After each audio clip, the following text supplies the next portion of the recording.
안녕하세요. 귀로 듣고 읽어주는 오늘의 인물입니다. 오늘은 오랜 경력으로 다져진 더불어민주당의 의원, 현재 법무부 장관으로 취임하여 검찰 개혁의 핵심 과제를 책임지게 된 정성호 법무부 장관에 대해서 알려드리겠습니다. 이재명의 든든한 지원군으로 활동 중인 그는 대통령 밑에서 여러 굳은 일들을 도맡아오며 친명계의 맏형으로 이재명과는 아주 막역한 사이라고 합니다. 검찰 개혁, 사법 시스템 개편, 정치적 사안 등 여러 과제들을 조정하는 핵심적인 역할을 맡고 있는데요. 강경파보다는 중립적인 태도로 탱커 역할을 하고 있다고 합니다. 변호사 출신으로 시작하여 대한민국 제71대 법무부 장관이 되기까지 그의 파란만장했던 삶을 함께 들여다볼까요? 정성호 장관은 1961년도에 태어나 이곳 저곳에서 어린 시절을 보내다 중고등학교는 서울에서 다녔다고 합니다. 어렸을 때부터 비상했던 머리로 그는 서울대학교 법과대학에 입학하여 사법학과를 졸업하였습니다. 그는 대학 시절부터 인권과 정의에 대한 신념으로 시위에 참석하여 강제 연행이 되거나 불법 구금을 경험하기도 했습니다. 학생 시절 시위 등을 통해 정성호는 정의가 무엇인지, 앞으로 정의는 어떻게 펼쳐야 하는지를 깨달았다고 합니다. 학생운동을 꾸준히 하며 공부도 게을리하지 않았는 정성호 장관은 대학 졸업 후 사법시험에 합격하여 제18기로 수료를 마쳤다고 합니다. 군대 전역 후에는 의정부 법원 근처에서 변호사로 첫 사회생활에 발을 디뎠습니다. 지역을 돌며 무료 법률 상담을 하는 등 민주사회를 위한 변호사 모임, 서울지방변호사회 인권위원 등을 역임하며 사회에서 소외되는 사람들을 대상으로 지속적인 관심을 기울였습니다. 10년간 시민, 인권, 노동 등 여러 사건들을 맡으며 변호사로서의 한계에 직면하게 되었고, 아무리 승소를 하더라도 세상이 달라지지 않는다는 것을 깨닫고 정치에 입문하게 됩니다. 정성호 장관은 경기 북부 지역에서 환경운동연합 창립을 주도하여 공동대표로 활동하던 당시 새정치국민회의에 입당하며 정치에 첫 발을 내딛게 되었습니다. 2000년 새천년 민주당 위원장을 맡으며 정치 활동을 시작하였습니다. 그러다 2012년 국회의원 선거에 당선되었고 수석 대변인 등 민주당 진영에서 꾸준히 활동을 하였습니다. 그 이후 20대 국회의원 선거에서 수도권에서 가장 높은 61%의 득표율로 당선되며 양주시 최초의 3선 의원이 되었습니다. 당선과 동시에 비상대책위원으로도 선임되어 아주 바쁜 시기를 보냈다고 합니다. 정성호 장관은 누군가의 영입으로 정치에 입문한 것이 아니기 때문에 어느 계파에 치우치는 것을 좋아하지 않는다고 합니다. 그렇기 때문에 자유로운 소신 발언을 많이 하기도 합니다. 하지만 이재명과의 관계에서는 뚜렷한 친명계가 돋보이는데, 지난 시절 문재인이 경선 지원을 요청했으나 이재명과 연수원 동기이기 때문에 그를 도와야 할 것 같다고 제안을 고사했다고 합니다.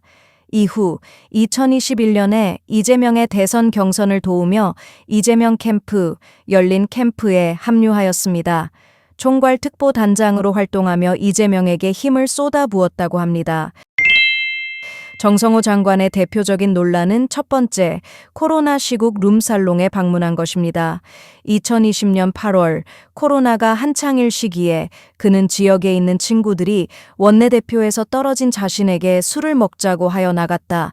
장소가 어딘지 모르고 들어갔지만 바로 나왔다고 해명하였습니다. 룸살롱에서 걸어 나오는 사진이 포착되었는데 언제 들어갔는지는 확인할 수 없어 확실하지 않다고 비판을 하기도 합니다. 두 번째 논란은 돌림방이라는 단어를 사용한 적이 있는데 이 발언으로 큰 논란이 되었습니다.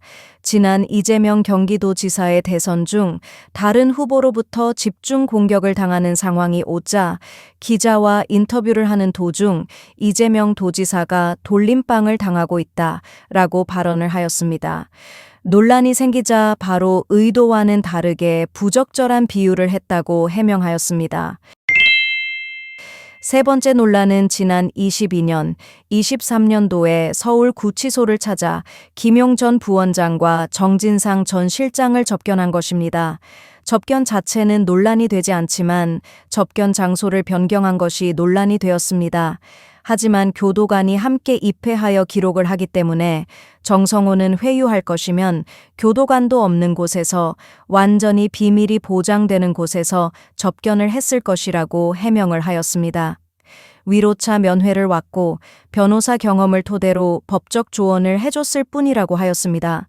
정성호는 이 접견 논란이 열람할 수 없는 자료인데 공개된 것 자체가 말이 안 된다고 검찰을 비판했습니다. 현재 정성호는 2025년 6월 이재명 정부의 초대 법무부 장관으로 지명되었습니다. 법무부 장관으로서 법무행정의 주요 현안을 직접 챙기고 있습니다. 취임사에서 밝힌 바와 같이 디지털 성범죄, 보이스피싱 등 민생 침해 범죄의 강력한 단속과 수사를 요청하고 있으며 범죄 예방을 위한 통합 체계 구축에 집중적으로 노력을 하고 있다고 합니다. 또한 정성호는 최근 윤석열 전 대통령이 구치소에서 수용 생활이 어렵다고 호소한 것에 큰 비판을 하여 주목을 받았습니다. 정성호 장관은 윤석열을 보고 뻔뻔하고 후안무치한 태도라며 강도 높게 비판했습니다. 구치소에서 좋은 방 배정과 배달 어플도 설치해달라 요구하는 건 아닌지 비아냥거리기도 했다고 합니다. 이어서 윤석열 본인이 계엄 사건으로 내란 혐의로 구속되었다는 것을 잊지 말 것이고 구치소는 호텔 숙박이 아니라고 거듭 강조했다고 합니다. 지난주 정성호 법무부 장관이 임은정 서울동부지검장에게 언행을 조심하라 라고 충고를 하였습니다. 고위공직자로서 정치적으로 해석될 수 있는 개인적 의견을 SNS에 게시하거나 공개적으로 발언하는 것은 바람직하지 않다고 본연의 임무에 충실할 것을 당부하였고 임 지검장이 이제껏 한 발언들, 검찰 인사를 두고 인사 참사라고 한 것, 특정 검사를 두고 검찰 개혁 오적이라 비판한 것들을 언급하며 부적절한 발언이라고 행동을 조심하라 이야기한 사건도 있었습니다. 정성호 법무부 장관의 삶은 법과 정의, 개혁의 길을 꾸준히 걸어온 인물입니다. 현실주의 정치가로 평가받고 있으며 앞으로도 균형자 역할로 큰 기대를 하고 있습니다. 앞으로 그의 선택과 개혁의 방향이 어디로 향하게 될지 행보가 궁금합니다.